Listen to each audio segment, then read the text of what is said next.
is a day of fasting and abstinence. Fasting mean we reduce the amount of food we eat. Abstinence mean we do not eat meat.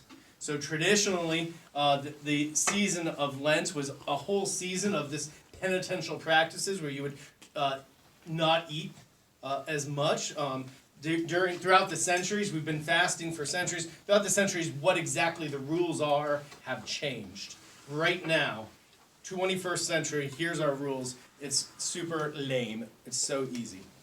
You are only allowed to eat one meal, but you can also have two snacks as long as your two snacks are less than one meal. So in other words, I can just do what I normally do.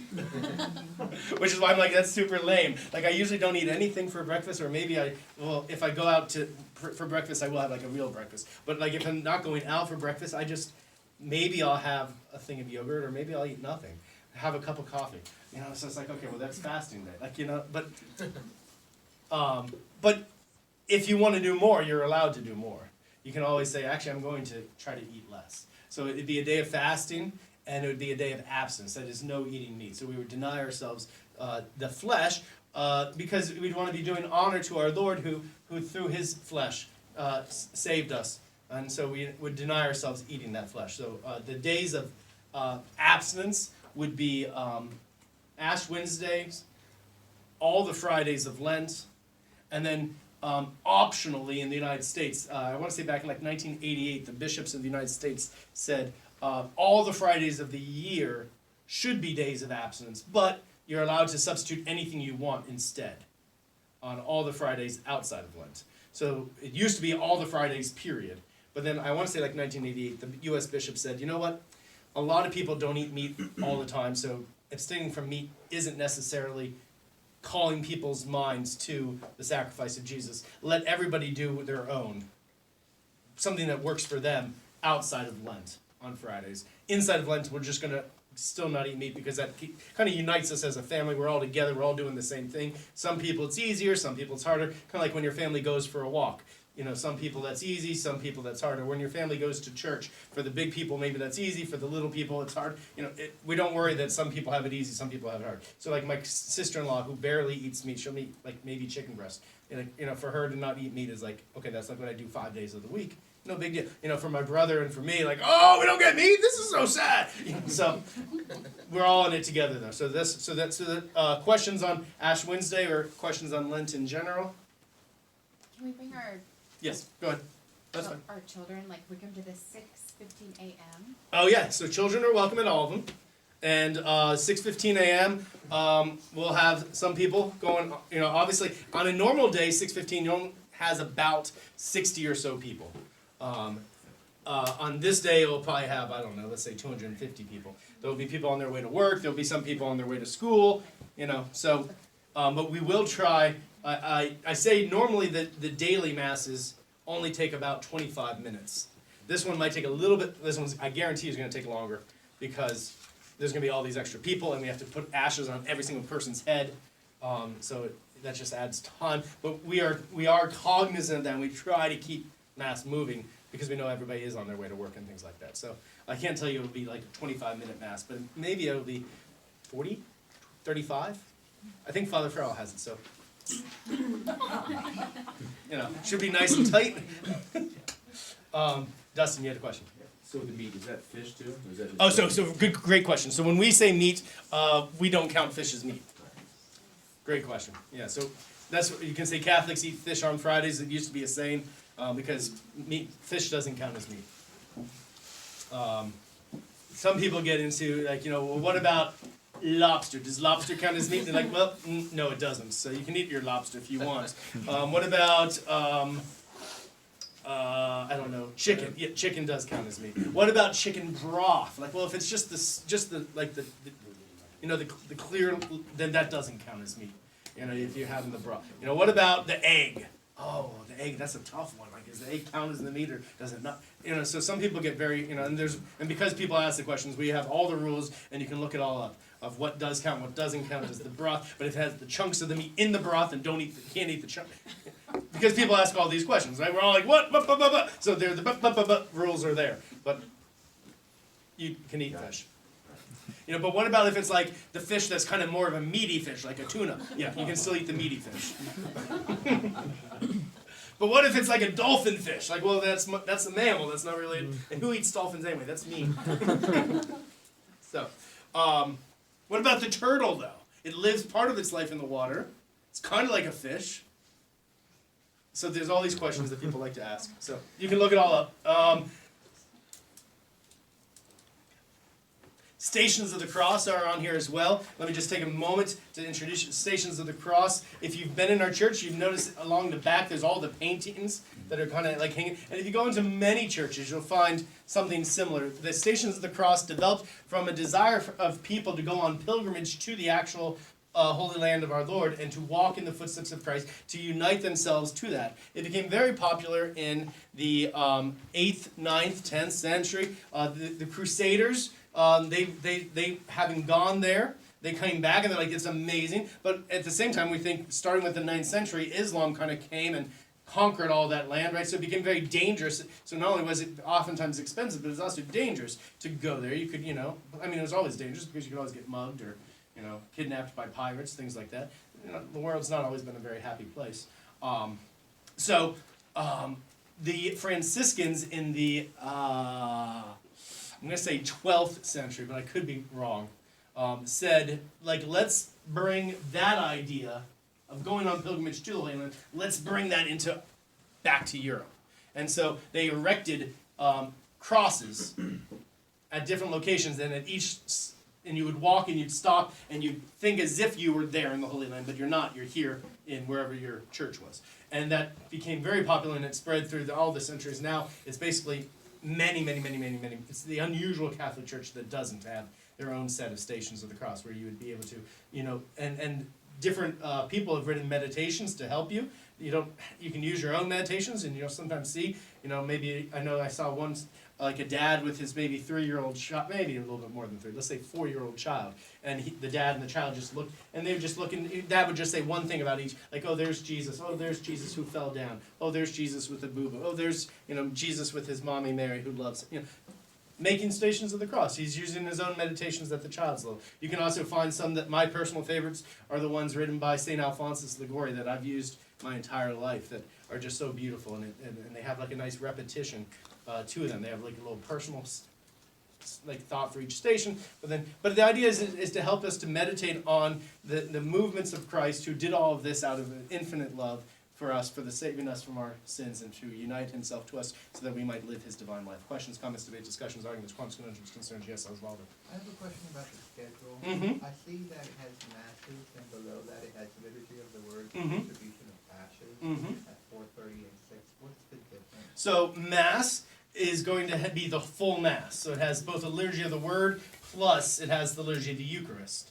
And then I believe we put the distribution of ashes after the homily before the liturgy of the Eucharist. So that's like a normal Mass.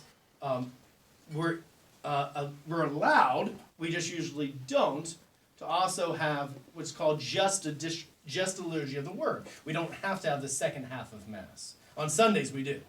But typically during the week, we always just do the full Mass. But because there's so many people, and a lot of people don't have time to come, but they want to have some prayer time, we also have these two options of, it will be a little bit faster. It'll be just come, we'll have some readings, we'll say some prayers, and we'll give ashes, and then we'll call it a day. So those would be faster and less, because sometimes you maybe don't have time for more. But we want to accommodate everybody who wants to at least come for some prayer. Great, very good. All right, very good. So one last little notification on next week. I'm going to talk about the sacrament of confirmation because somehow we missed it. So I know it says we're going to talk about the saints. We'll probably try to talk about both. You know how that usually goes when I try to do too much, but we're going to try. Anyway, so this week now we need to get into 7th and 10th commandments, plus we then need to also do the 8th commandment. This will wrap up our series on the commandments. So we'll have 7 and 10, and then 8. And I kind of combined 7 and 10 because they're so similar. Just like last week we combined 6 and 9, which are also so similar. So, as always, the commandments can have this kind of negative sound. The 7th commandment, thou shalt not You haven't memorized yet? Come on now, people. Memorize your commandments. 7th commandment, thou shalt not steal. You know, and the 8th commandment, thou shalt not bear. Oh, people! 10th commandment, thou shalt not covet your neighbor's goods. Not wife is 9th, good. At least you got one of the commandments, very nice. So these commandments, they have this negative sound. Thou shalt not kill, thou shalt not steal, thou shalt not bear false witness, thou shalt not covet thy neighbor's wife, thou shalt not covet thy neighbor's goods. But we also, I really want to emphasize that these are laws of love. And so we can also always think of them as not just like do not, because God is like some mean jerk who's telling us not to have any fun. We want to think God is a God who loves us and He wants us to be in a good place. And so we can also kind of think of them as the 10 commandments that are all about respect. To respect the monotheistic God. I am God, there is no other. That I am one God. To respect His name. To respect time and worship. To respect family and authority. To respect life. To respect sexuality. That's what we talked about last week, 6th commandment. To respect created things, the world that we've been given. That's maybe not the 7th commandment, thou shalt not steal. 8th, to respect the truth, the virtue of honesty, which is the bedrock for any real communication amongst people. 9th, to respect purity. 10th, to respect, and I use the Greek word telos, which of course I'm sure you all are familiar with your Greek, so you don't even need me to tell you that it means like your end or your goal, like what is the purpose of your life. That there's this temptation within us because of the fall, because of original sin, because of our broken human nature, for us to think that the purpose of life is to desire the things of this world so that we will be safe and protected. And our God is reminding us, no, that you were not made for this world, you were made for union with me. And so our telos, really, our desire ought to be to not be fixated on lower things, but to be fixated on the desires of our heart need to be to find God. And so we can think the 10 Commandments really help us to respect who we are and how we are to live. So if we were to look very specifically at the 7th and 10th Commandments, thou shalt not steal and thou shalt not covet thy neighbor's goods, or anything that belongs to your neighbor. The 7th Commandment forbids the unjust taking of goods from one's neighbor and from wronging him in any way with respect to his things. The 10th Commandment forbids coveting those things that belong to your neighbor. So in other words, they are commanding us to justice and charity in terms of the care of possessions and the fruits of man's labor. We can remember that in the beginning, when God created Adam and Eve, He told them that they were to work, that they were to be stewards of the earth, fill the earth and subdue it.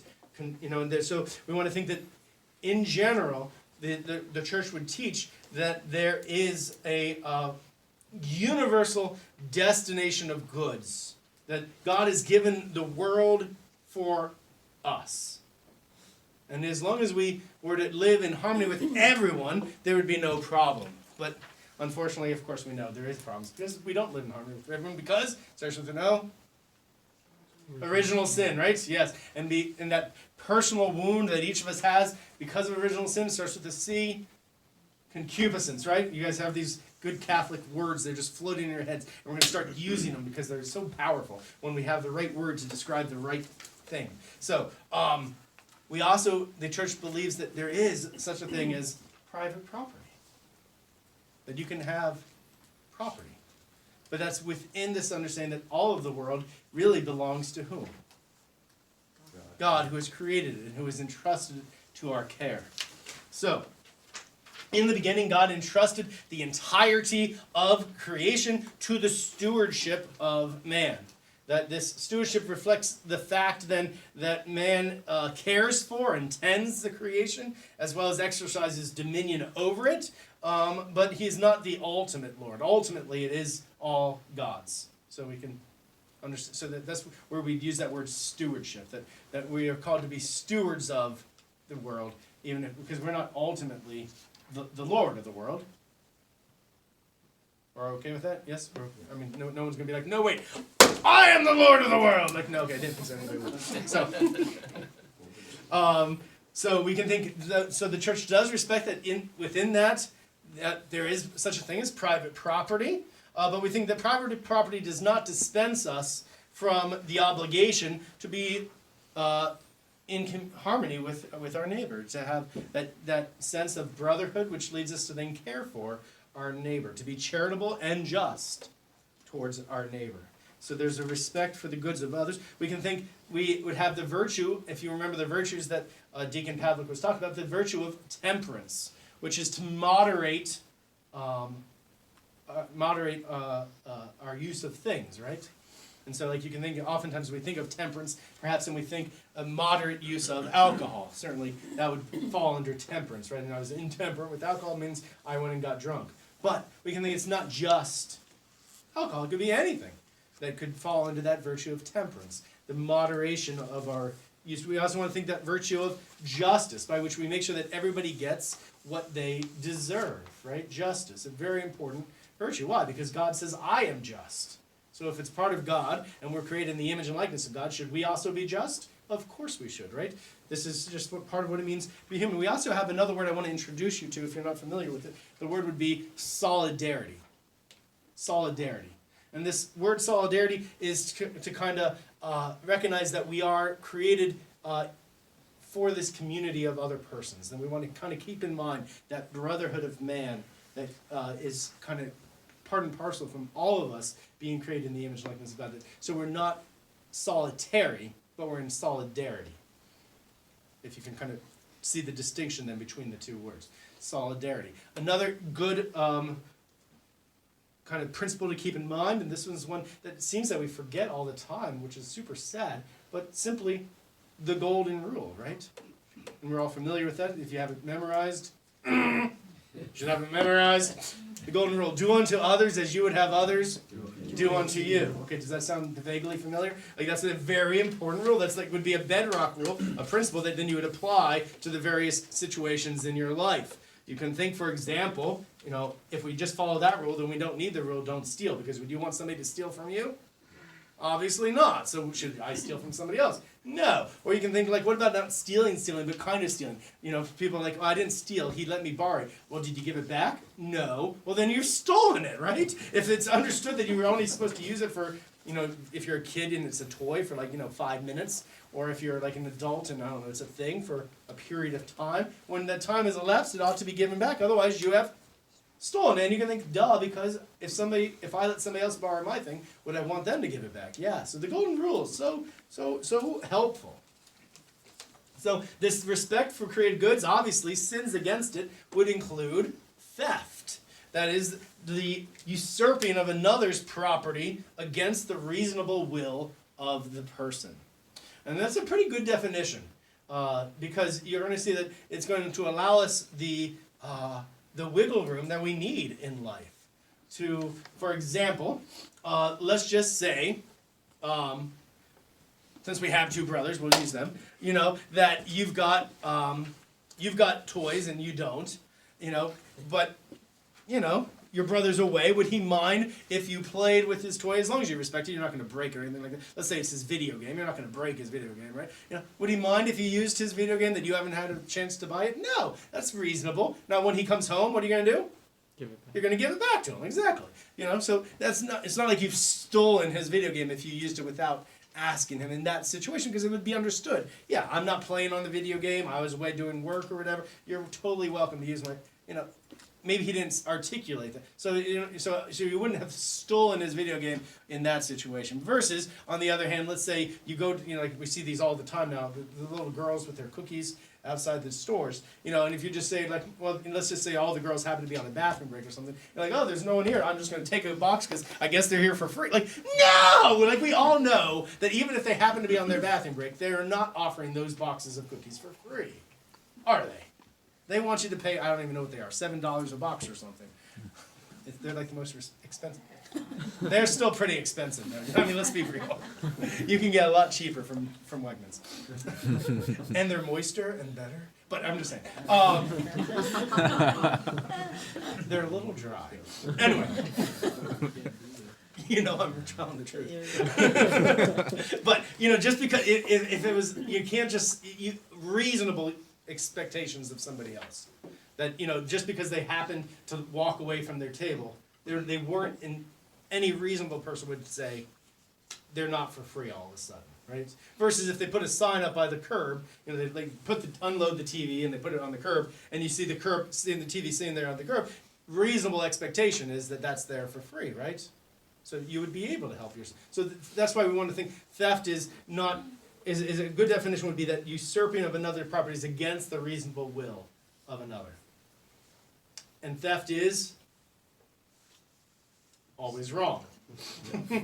we do not want to become thieves, right? Okay, so that would be like paragraph 2409. It talks about lots of different kinds of theft. By extension, we want to kind of think also, we in this world, we make promises and contracts. And so we could steal another, you know, we could be, thou shalt not steal, but also cover that we ought to be faithful in our contracts that we make to people. You know, this is going to maybe hit all of us. You know, if your employer is paying you to work 40 hours a week, and you decide to spend 3 of those hours just, you know, scrolling through Facebook, you're stealing from your employer.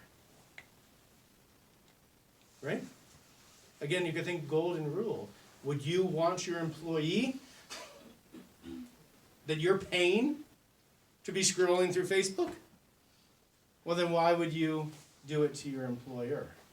And so oftentimes there can be a real sense of like, ooh, I need to really kind of have a conversion of my heart in terms of my relationship to my boss. Is I've entered a contract, and if I don't hold up my end of the contract, I'd be stealing from my boss, right? I'd be stealing. No hands on that? Okay. You know,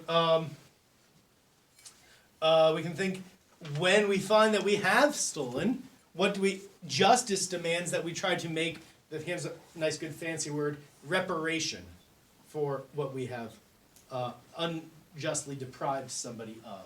So for example, let's say you come home and you see cookies and you're like, I'm hungry, so I eat the cookies, and then your, you know, significant person that you live with, whatever the, you know, if it's your mother, your brother, your dad, your kid, sister, whatever, says, oh, those were the cookies I was going to take to whatever. You'd be like, oh, well, I ate them, I was hungry, I just thought that we had family cookies here. You know, well, in justice, I need to make reparation. I need to either bake some more cookies so that they have some, or I need to go and buy cookies, you know, from the wagon.